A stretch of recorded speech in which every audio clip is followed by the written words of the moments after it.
What's going on, everybody? It is TripleCrown24 back today, and as promised, here it is, the office tour. So, what I kind of did is a bit of a time lapse here.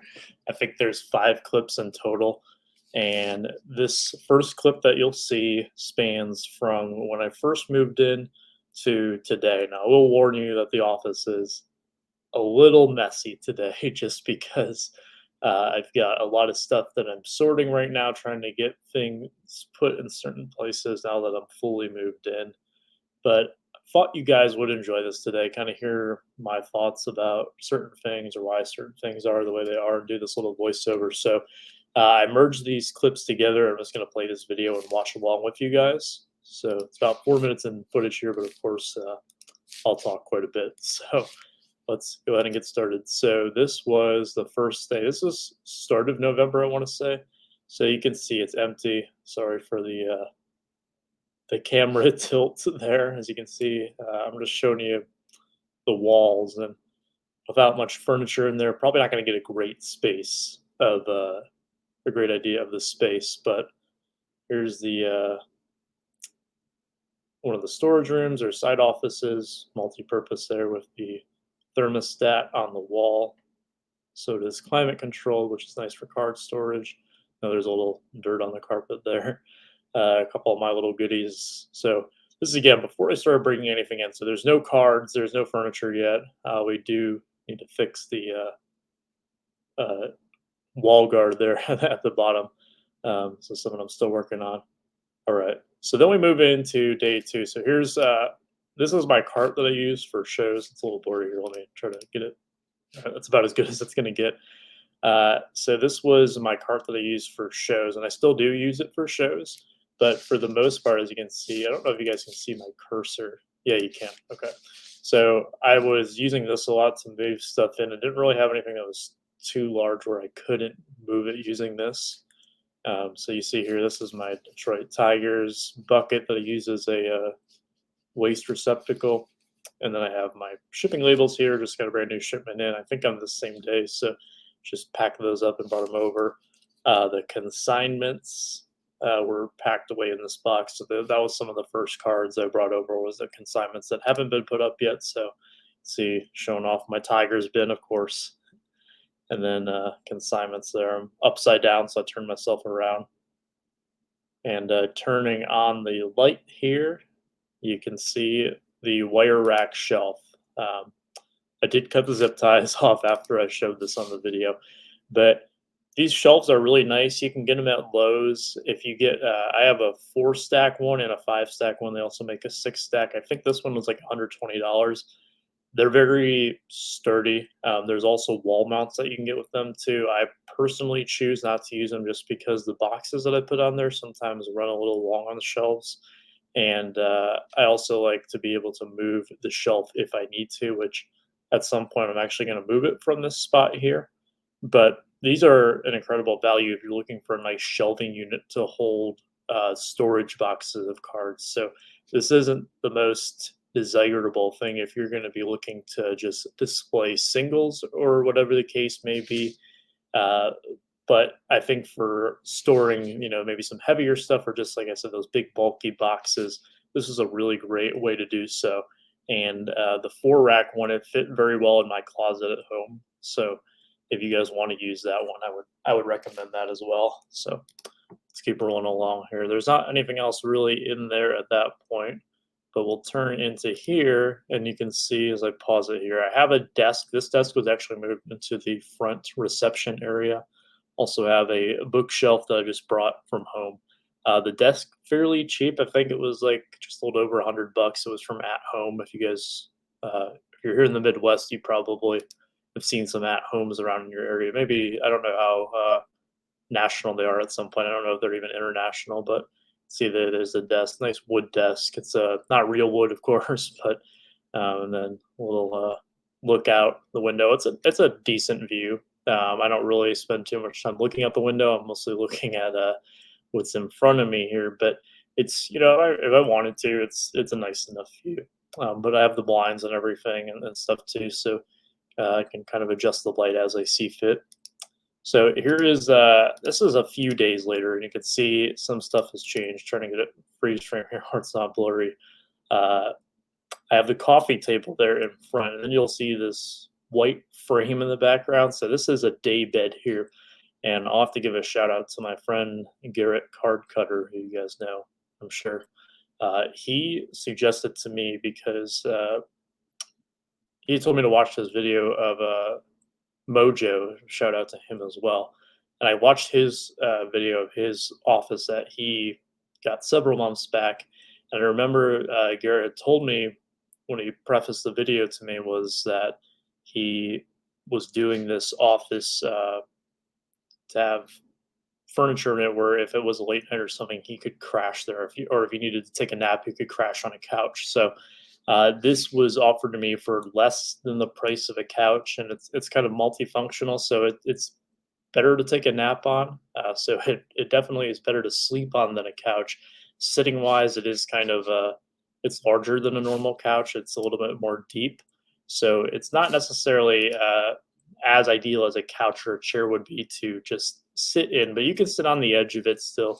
It works just fine, and the coffee table is at a good length. Eventually, I'll probably get razors here if I feel like I need to, some bed razors, and the coffee table will actually slide underneath it as well. I do want to get a protective mat for this table, but this is a nice little area, to go sit down and eat, or if there's someone who does happen to come in. This is not a place that's open to the public, but if someone wants to come in and show off a collection or something, they can always do that. So give you a little look at it here. This is a leaflet table as well, which is really nice. So those will fold up. When I used to work in a sorority house, they had some of those there, and they were definitely helpful at times. Sometimes they were kind of a pain in the butt, but other times they're helpful. Just trying to give you a feel there for the room.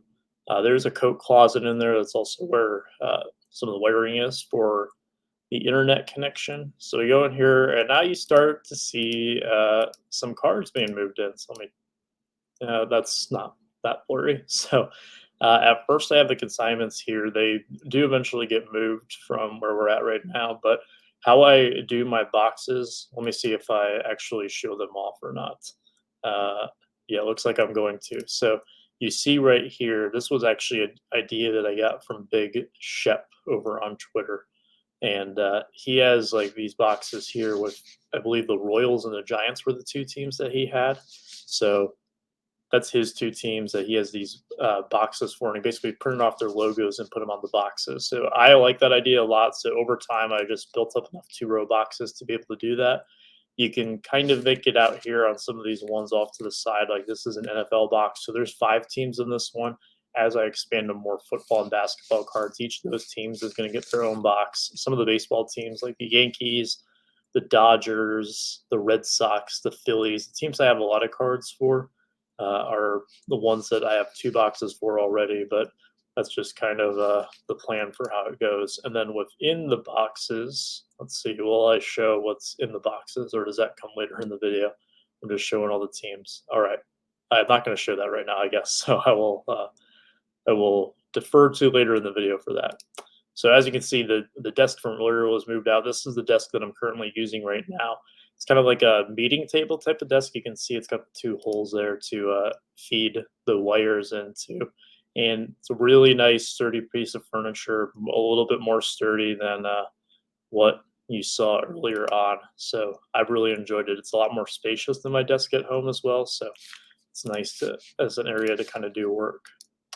All right, so now the bed frame is on. The bed frame did not fit into any of the vehicles at home, so I had to ask a friend for some help in moving the frame in, and we got the job done. Here it is here, and we got the mattress down on it, and then we got the quilt and some throw pillows on there as well. So, like I said, it doubles as a bed. I've got some more throw pillows on there that you'll see a little bit later on. Sorry, my thumb kind of gets in the way there a little bit. I don't know what I'm doing here. Okay, I'm sitting down to show you kind of, you know, that's how far away the table is. So the table is really a great height for day bed. And I've gone and sat over there, sort cards. It's nice and comfortable. I do like it, and I do like being able to take a nap. I will admit that I have taken at least one nap so far there. All right, so I'm getting back up now. see, there's one of the cameras. So in terms of security, the building has security as it is, and it's key card access as well as hard key access. So there's multiple layers there, and then the same. Then you have those layers again for my specific suite. So that is definitely very nice. But in addition to that, I do have those cameras there. They are motion activated, so I will get a notification on my phone. And also, if I wanted to arm it, let's say that I can arm it and change the settings so I can make it where it's a notification. Or if I just know that I'm not going to be there, I can arm it where if I don't disable it, once it detects motion, then it will contact local authorities. So that is a pretty nice feature to have. In the event that something were to happen, security is definitely a hot topic right now in the hobby for both card shops and offices, kind of like what I have right here. So that is definitely nice to have. And the local police are literally right around the corner as well. So it would not be a wise move to come in here uninvited. Let's just put it that way. But it's nice to have that layer of security. I'm able to talk through it as well. So if there was someone here as a helper, I do have plans and already have put into place having people come in to help me as kind of just part-time work. And if I wasn't here for some reason, I could then communicate things to them using that camera. So there's those two cameras right there that I can move to wherever I need them to be. And then I have two kind of hard cameras that are mounted. So those ones not as flexible. I could move them if I wanted to, but I don't really. Here you see here is my little blinds for the room, and things really start to pick up here. So I have my cart from home. This is a rolly cart, and you'll see at the top here, what I do is once I list a card, I will assign a SKU number to it, and then I put it in these bins. So these are sorted by division for baseball, and then basketball and football, I just put them in the bin. And from there, it allows me to sort the cards. So usually if I need to pull a team from a certain box, like let's say right here, because we have an Ozzy Albies right on top over there, although he's a little blurry. Let's get a better focus on Ozzy.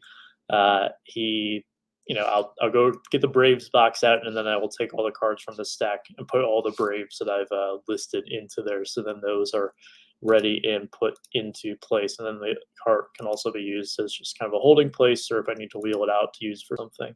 And then here, this is just kind of like a mail bin for incoming mail. So this is the mail that I needed to go through, get the stuff kind of inventoried, and then move on about. But this is the shelf rack that I was using at home. See, I got some stuff here that I just moved in that day. This is, I want to say, like a week and a half to 2 weeks after that first clip that you saw. See some of my sets up there, and then you get the whole complete set of the teams there. I guess I don't show the how I do the inside of the boxes there. You can see my desk there, starting to get some more stuff. I think I actually give you a look at the cabinets. Over here is my photo station, so this is really tacky, but it works very well for what I do. You can kind of see there. So I have a digital scale, of course, for shipping, but then I also have basically a black T-shirt that I bought from the craft aisle at Meyer, and then my two card stands. So this first one holds my phone, and then the second one holds the card. I do not use stock images, and I don't use scans for my cards.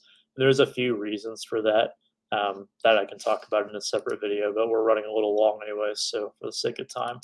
And then we come to what it looks like today. So I guess I didn't show what it actually looks like inside of my boxes. Maybe there was a clip I forgot to put in there, but basically they're all sorted by player alphabetically by last name. So if you open up the Angels box, then it starts with like Bobby Abreu, and then it goes back to like, I want to say Taylor Ward or something. And as a player gets enough cards, I'll make a little card for them and put it in there. Or a little, I use used top loaders that are just a little too beat up for me to want to send out and use. And then I use my label maker to make a nice label onto the top loader. And then I use those as kind of dividers to sort the players from there. And then anyone who doesn't have a card or a top loader yet with their name on the label or a team card goes into the back of the box. So if there is no name, then that's where I would go to search those. So you can see it's a little more messy today. See, I just kind of hung my jacket up. I don't have hangers in the coat closet yet. Going in there, give you a little quick peek there into the back part. That's where I do most of the work. That's where I am recording this video right now, actually. But here's what it looks like as of today when I'm going to release this. See, I got all the teams there. Those boxes down below are my show boxes. So when I need to load stuff up to take to the show, that's what I use. Otherwise, I just kind of keep them there as utility. Sometimes I'll keep empty boxes around, like cardboard boxes to cut up. And yeah, I'm definitely missing a clip because I didn't show what's inside the cabinets. But basically, all those cabinets that you saw in the back room, that's where I keep all the bubble mailers, all the supplies, so your top loaders, team bags, penny sleeves, all that kind of good stuff, and then shipping supplies as well. So bubble mailers, white envelopes, shipping labels, et cetera, packing tape, all sorts of tape, blue tape as well. So you can see the shelf here a little disorganized as I'm kind of moving some things around. Got a lot of cards to sort there with a little instructional sheet as well, and some other stuff that I need to get into some new holders. So that is the video. So I hope you guys enjoyed the little tour of the office. If you have any questions about it, let me know. 16 minutes. I probably went even more in depth than I really needed to on a lot of this stuff here, but would love to hear your thoughts about it down below. But thank you so much for taking the time to check this out. I hope you enjoyed it. I'll see you next time. Until then, take care, stay safe, and as always, be kind.